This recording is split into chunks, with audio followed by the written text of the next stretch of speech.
Vers 27. Wie dan op onwaardige wyse hierdie brood eet, hoor, op onwaardige wyse hierdie brood eet, of die beker van die Here drink, sal skuldig wees aan die liggaam en die bloed van die Here.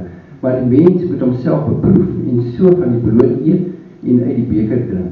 Want wie op onwaardige wyse eet en drink, nou oordeel oor homself, terwyl hy die liggaam van die Here nie onderskei nie. Daarom is daar onder julle baie swakkes en siekes. Daarom is daar onder julle baie swakkes en siekes. En 'n aantal tot ontslae. En julle praat vir my, en hy sê vir my, wil jy my nagmaal hou in die kerk? Hy was net voor Lenny gery het. Hy sê my, kan jy my nagmaal hou? En dan kan jy hoor saam met Lenny. En die Here sê vir my, ek wil vir jou sê vandag, en ek wil dit julle ook sê, dat hy sê vir my, moenie wag vir Sondag en nagmaal nie. Jy en jou vrou wil jy met wagmaal. En ek vir Jesus, dis waar wat hy sê.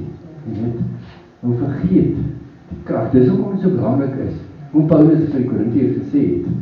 Jy weet, hierdie is 'n ernstige saak, man. Dis ernstig. En ons moet dit so dikwels as moontlik doen.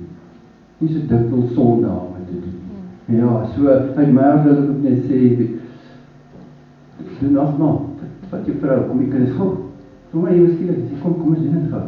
En ons doen nagmaal, is veel krag in nagmaal. Ons laat nie glo nie. Ek het dan nagmaal gehou by beradings hier, dat ek sukkel vir die deurbraak. Ek kom net nie deur hierdie persoon nie. As die Here, ek moet nie nagmaal nie. En doen dit nagmaal met die binding van krag op die persoon. En hy word gelees. So wil ek dit met julle deel. Dankie julle.